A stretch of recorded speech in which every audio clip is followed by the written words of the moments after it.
New beginnings, quiet secrets, and the land that tests the heart. The wind carried the dust of the Wyoming plains like an old, restless spirit. The stagecoach rattled down the narrow road, its wheels creaking beneath the weight of trunks, books, and one woman determined to start over. Clara Whitmore pressed a hand against the window, staring out at the endless sweep of grass and sky. It was all so wide, so empty, a world where the past couldn't chase her, and perhaps the future might forgive her husband's death back. East had left her with nothing but memories and an ache she carried like a scar.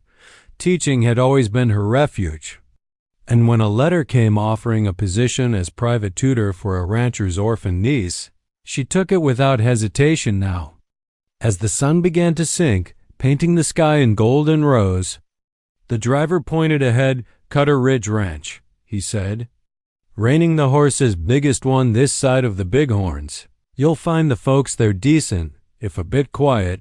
Clara stepped down, the dust curling around her boots. The air smelled of sage and earth. Before her stretched a sprawling ranch, fenced pastures, a sturdy barn, and a grand house of timber and stone that looked proud even under the weight of silence. No one came to greet her, and for a moment she wondered if she'd been mistaken. Then, from the barn's shadow, a man emerged. He was tall, broad-shouldered. His shirt sleeves rolled to his forearms. Sun and years had carved his face into something weathered and strong. A Stetson shaded his eyes, but the set of his jaw spoke of a life that had seen too much. "You the new teacher?" he asked, voice low and gravelly. "I am Clara Whitmore." She extended her hand, but he only nodded. "Name's Luke Howley. You'll be staying here a while." "I reckon Miss Sophie's inside." Miss Sophie, the niece she was to teach. Clara gathered her composure, following him toward the porch. His stride was sure, quiet. Like a man who lived half in his thoughts, he moved not like a servant or foreman, but with the calm authority of someone who belonged deeply to this land. Yet the way he spoke, distant, careful, told another story entirely inside. The air was cool, the rooms large but oddly empty, as if laughter had once lived here but fled long ago. A few polished bookshelves lined the sitting room, their dust thick with neglect. A small figure peeked from behind a chair. Sophie, no more than 8, with tangled hair the color of wheat and solemn gray eyes too old for her years. Clara knelt. "You must be Miss Sophie," she said softly. The girl nodded but didn't speak. She looked toward Luke as if seeking permission for everything, even a word. He gave a small nod, and only then did she step closer, holding a ragged doll in one hand. "She don't talk much," Luke murmured from the doorway. "Ain't been the same since." He stopped, his throat working, then turned away. Clara understood. She'd seen that same kind of silence in children before, the kind grief builds when words can't reach far enough after supper. Luke showed her to a small room overlooking the hills. "You'll find things quiet here," he said. "We like it that way." She smiled faintly. "Quiet suits me fine."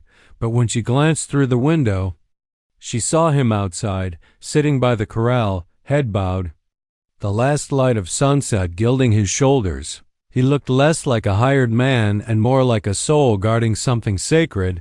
That night, as she unpacked her books and lit the oil lamp, Clara felt both peace and curiosity stirring within her.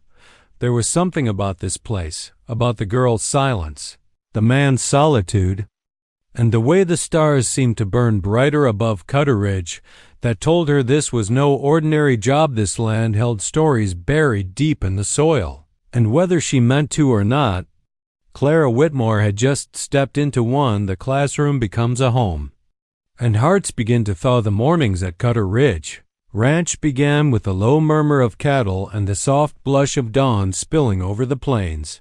For Clara Whitmore, those quiet hours became sacred, a time to breathe before the day unfolded in slow, careful rhythm. She turned a corner of the ranch house into a schoolroom, small but bright. with a window that framed the rolling pasture beyond a slate-board leaned against the wall. A few books lay stacked on the table, and a vase of prairie wildflowers added a touch of color to her. It was not just a classroom. It was a beginning. Sophie Hawley, the little girl under her care, was shy as a fawn at first. Her words came few and hesitant, her laughter buried under too much sorrow. But Clara never pushed, she simply waited, her patience as steady as the Wyoming wind each morning. She began with stories, tales of explorers, brave hearts, and faraway lands. Slowly, Sophie began to listen, eyes brightening with curiosity. On the third morning, Clara caught a faint smile tugging at the girl's lips as she traced her letters in chalk. It was small, fragile as a bird's first song, but it filled the room with warmth. Luke Hawley noticed too. He often passed by the open door, pretending to check something, a loose hinge, a broken chair, anything to disguise the reason he lingered from the threshold. He'd watch the teacher and the girl, one patient, one hesitant, both slowly healing in each other's company. When Clara caught him once, she offered a teasing smile. "You can come in, Mr. Hawley. We don't bite." He tipped his hat, almost shyly. "Reckon I wouldn't mind learnin' my letters again if it meant sittin' in on one of your lessons." That moment, light-hearted, simple, was the first spark between them. As the days grew longer, Clara found herself drawn to the quiet cowboy who rarely spoke of himself. She learned that he rose before dawn, worked till dark, and spent his evenings fixing what needed mending, though something in his eyes said it wasn't just fences or wagons he was trying to repair. One morning, while leading Sophie to the stable to learn about the horses, Clara struggled with a stubborn saddle. Luke appeared behind her, his large hand steadying hers. "Let me," he said softly. His fingers brushed hers, rough and warm. The contact lasted barely a second, but Clara's heart stumbled in her chest. "You've done this before," she murmured. Half teasing, he gave a faint smile. "A few times long ago." It was the first time she heard a hint of sadness behind his calm that evening. As the sun dipped low, Clara sat on the porch steps, her skirts catching the ember light. Luke joined her in silence, the creak of the wood between them the only sound Sophie played in the yard, her laughter now free and unguarded. Music Clara hadn't realized she'd missed. "She's changing," Clara said softly. Luke nodded. "You've done that. She ain't laughed like that since." His voice broke off, swallowed by the wind. Clara looked at him then, really looked, and saw not just a man burdened by the land, but one carrying grief like a brand across his soul. She wanted to ask what haunted him, but stopped herself. Some wounds needed silence before they could stand words. Later that night, as the lamp flickered low, Clara passed by the study and saw him through the crack in the door, sitting at a desk, holding a faded photograph of a woman and child. The expression on his face was raw, unguarded, the kind of sorrow that time doesn't erase, only hides. Clara closed the door quietly, heart heavy. The next morning, when she entered the schoolroom, she found a small bunch of wildflowers on her desk, fresh picked, dew still clinging to them. No note, no words, just the simple gesture of a man who spoke best without speaking at all. And in that unspoken kindness, something began to stir between them, something fragile, like the first hint of spring after a long, merciless winter. Truth always finds its way through the dust. The wind shifted that morning, sharp, restless, carrying the promise of a storm by noon. The sky had darkened to a deep, bruised gray, and the cattle lowed uneasily across the fields. The ranch hands hurried to secure the stock, but even the strongest fences couldn't quiet what was coming inside Cutter Ridge Ranch. Clara Whitmore closed the shutters as thunder rolled across the hills. Sophie clung to her, frightened but trying not to show it. "It's only noise, sweetheart," Clara said softly, pulling the girl close. "It can't hurt us." But there was another kind of storm building, one that no shutter could keep out. Luke Hawley came in from the barn, rain streaking down his face, his shirt soaked and clinging to his frame. "It's comin' hard from the west," he said, his voice steady but tight. "Best we stay in roads'll wash out before nightfall. Lightning split the horizon." And for an instant, Clara saw the look in his eyes, not fear, but something deeper, a weariness that ran to the bone. They sat by the fire as rain hammered the roof. The three of them cocooned in the dim warmth of the parlor. Sophie played quietly with her doll, and Luke stared into the flames, lost somewhere far away. "Luke," Clara said softly after a long silence, "may I ask you something?" He didn't look up. "You can ask. Why do you live here alone?" "This ranch is beautiful, but it feels hollow. Somehow like it's waiting for someone to come home." The fire crackled between them for a long time. He said nothing. When he finally spoke, his voice was low and rough, like gravel under a wagon wheel. "Someone did come home once, and I sent them to their graves." Clara's breath caught. "What do you mean?" He stood, pacing to the window. Rain streamed down the glass, blurring the world outside. "This ranch, it ain't mine to tend." "Not really. It belonged to my brother, Thomas Hawley. He and his wife, Eliza, were coming west to join me. I wrote to them, said there was work here. Land enough for 2 families. They never made it past Sweetwater Pass." His shoulders tensed, voice shaking. Stagecoach overturned in the canyon. They were both gone before help arrived, and that little girl in there. He gestured toward Sophie. She was all that was left. Clara rose slowly. "You blame yourself." "I am to blame," he said bitterly. "They'd have stayed back east if not for me. I thought I was offering a better life instead. I buried my kin and took on a child I couldn't face. So I stopped being Luke Hawley, the rancher. Let folks think I was a hired hand. Hid from the world."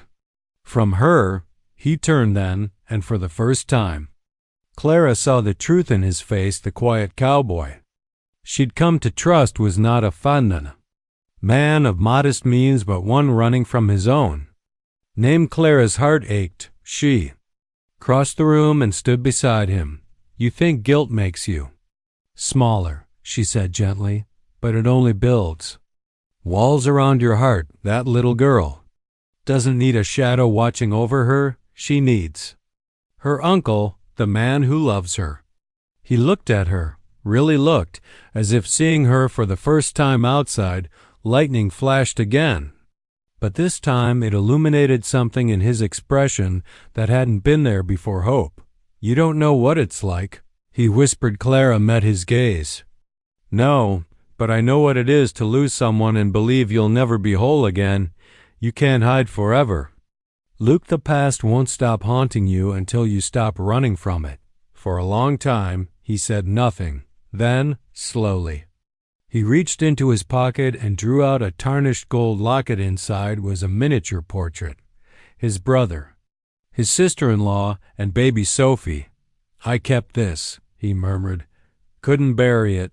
Clara touched the locket, her voice soft as the rain. "Then it's time to stop burying yourself with them."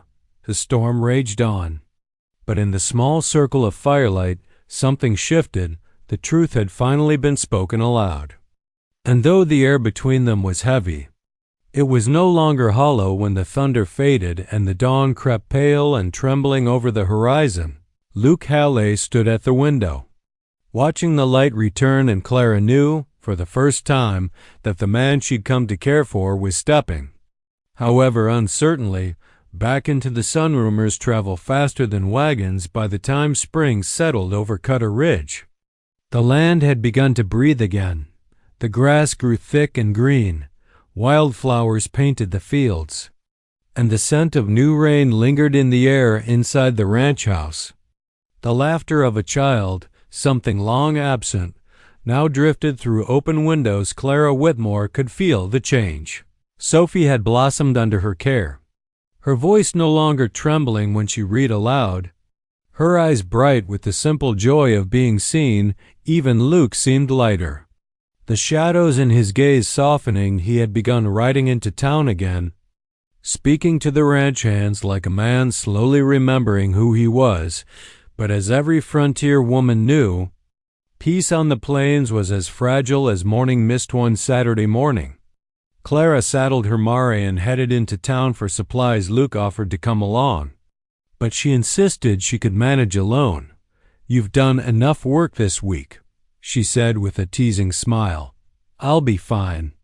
She regretted those words before the sun had set. The town of Sweetwater Crossing was small. A few dusty streets, a general store, a post office, and a saloon that never slept. Clara stepped into the mercantile with her usual polite smile. But she felt it almost at once, the shift in air.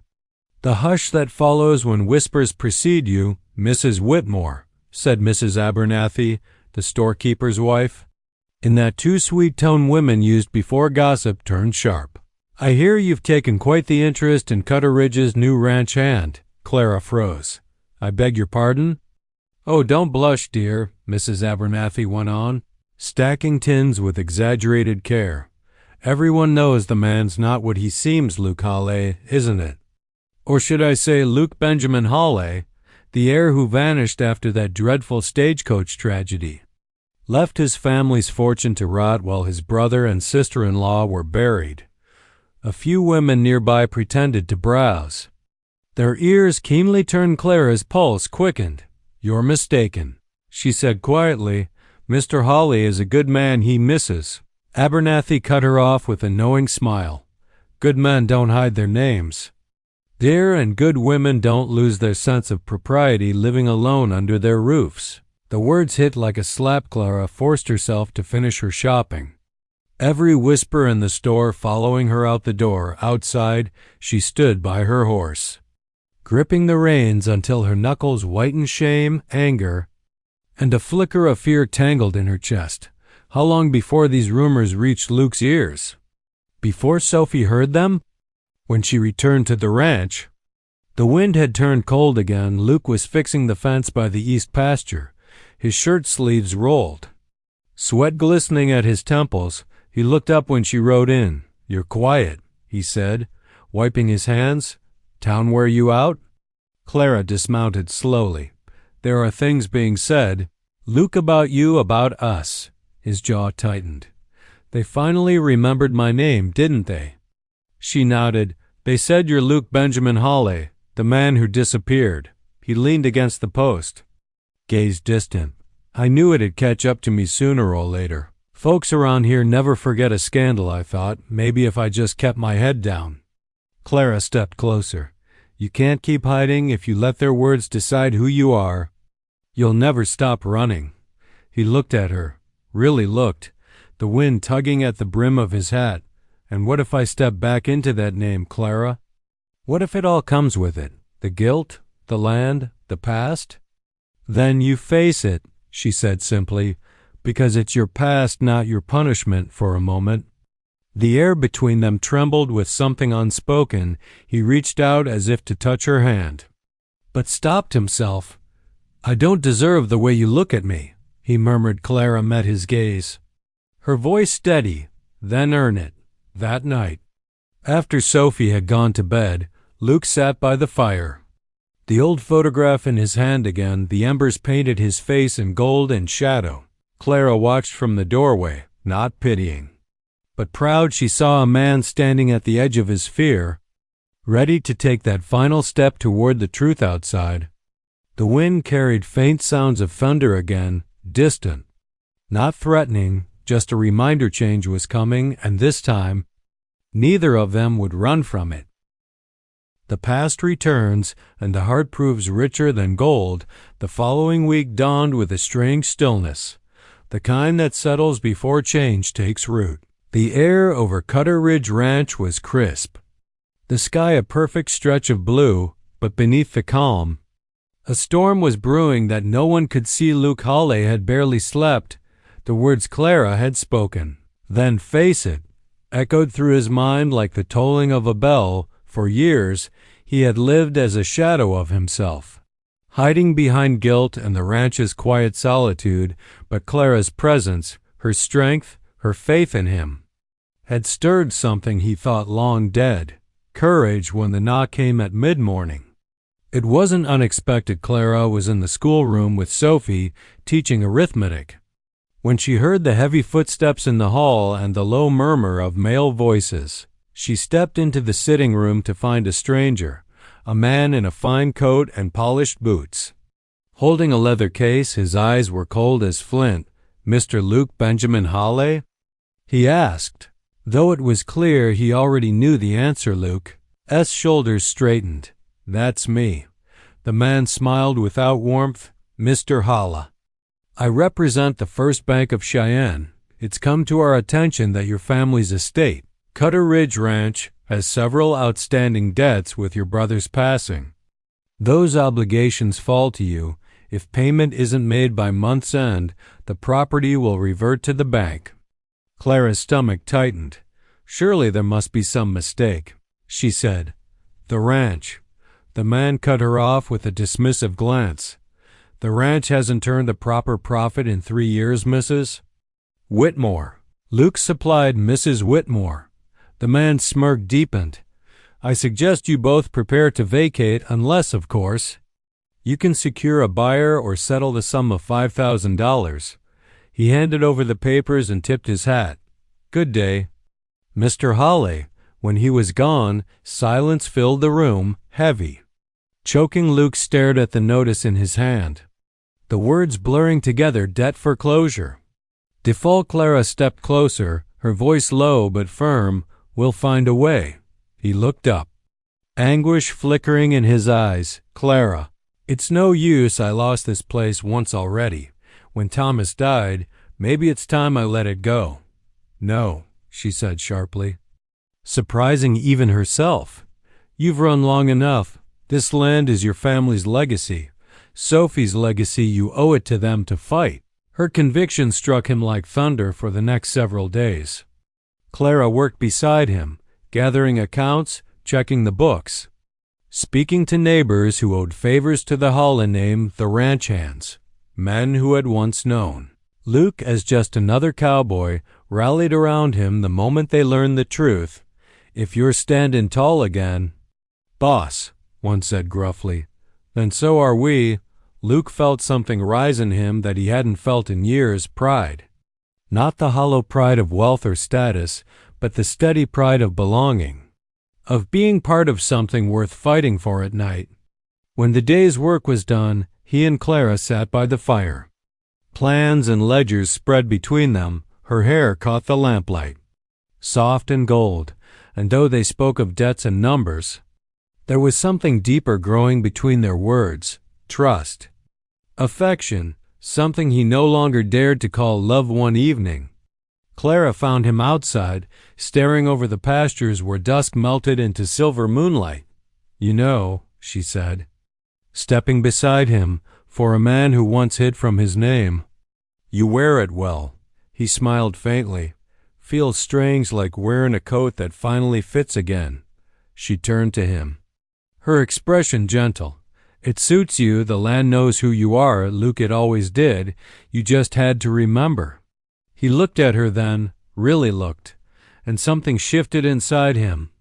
The woman who had arrived as a stranger had become the steady hand that pulled him from the dark.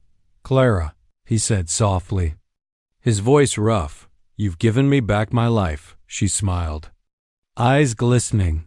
"No, Luke, you just finally decided to live it."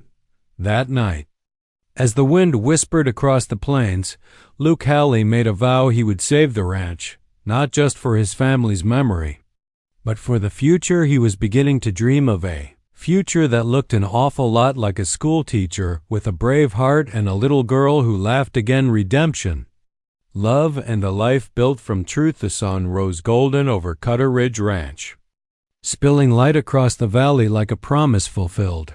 The long fight for the land and for Luke's own redemption had changed everything. Where silence and sorrow had once lived, there was now purpose, laughter, and the faint scent of fresh bread drifting from the kitchen. Luke Hawley stood on the porch that morning, watching the ranch hands drive cattle across the ridge. The men moved with a quiet energy, loyal as the land itself. He could hardly believe it. A few short months ago, he had been ready to let it all go. Now, Cutter Ridge was alive again, not because of money or bloodlines, but because people had stood by him when he thought himself unworthy inside. Clara Whitmore was teaching Sophie at the kitchen table. The morning light haloing her hair, the girls' laughter, bright, unguarded, filled the house like music. Luke leaned in the doorway, smiling softly for the first time in years. It truly felt like home. The ranch had weathered its storms. When the bank's agent had returned weeks earlier, he'd found not a broken man but a determined one, backed by neighbors, ranchers, and townsfolk who owed their livelihoods to the Hales. Luke had paid part of the debt and struck a deal for the rest. The ranch was safe, but the truest victory, Luke knew, wasn't the papers signed or the land secured. It was the healing that had taken root inside him that evening. Clara walked out to the corral, her skirts brushing the soft grass. The sun was setting in waves of rose and amber. Luke followed, his boots crunching lightly behind her. "You're quiet tonight," she said. Turning with a faint smile, he nodded. "Just thinking about how far we've come." She tilted her head. "You mean how far you've come?" he chuckled, rubbing the back of his neck. "Maybe, but I reckon I didn't do it alone." For a long moment they stood in silence, the prairie wind threading through the fence posts beyond them. Sophie was chasing fireflies, her laughter soft as bells. "I used to think gold was the only thing that kept a man standing." Luke said quietly that if you lost your fortune, you'd lost your worth. "My pa raised us that way, but now," he looked at Clara, eyes warm and steady. "Now I know better." She stepped closer, the dying light catching the curve of her smile. "And what do you think now, Mr. Hawley?" He reached for her hand, his voice low and certain, that the only thing worth more than gold is what can't be bought: forgiveness, family love. Her eyes softened, shimmering in the sunset. "That's quite a lesson for a cowboy." He grinned faintly. "Had a fine teacher." The words hung between them, quiet and full. Then, without another thought, he pulled her gently into his arms. It wasn't a grand or hurried kiss, just a tender meeting of two souls who had weathered loss and found peace in each other when they parted. She rested her head against his chest, listening to the steady rhythm of his heart. "You know," she whispered, "you once said this land didn't belong to you anymore." He looked toward the horizon, where gold met sky. "Maybe it didn't, but it does now, because it belongs to all of us." Weeks later, Cutter Ridge saw its first real celebration in years. Townsfolk came from miles around for the grand opening of Miss Whitmore's schoolhouse, a small building near the edge of the pasture. Built from local pine and laughter, Sophie stood at Clara's side, beaming, holding Luke's hand. "Looks like you've built more than a school," he said. Clara smiled, her eyes meeting his. "We built a life, Luke, one that's honest, one that lasts." And as the sun dipped low, turning the plains to molten gold, Luke wrapped an arm around her shoulders. "Guess I found out what gold's really worth," he murmured. She looked up at him. "And what's that?" He smiled, that rare, easy smile she'd waited months to see. "You." Sophie's laughter rose above the wind, echoing across the land, the sound of joy returning home. And for the first time since the shadows fell over Cutter Ridge Ranch, the land itself seemed to sigh in peace, glowing under the vast Wyoming sky, where love had proven richer than gold.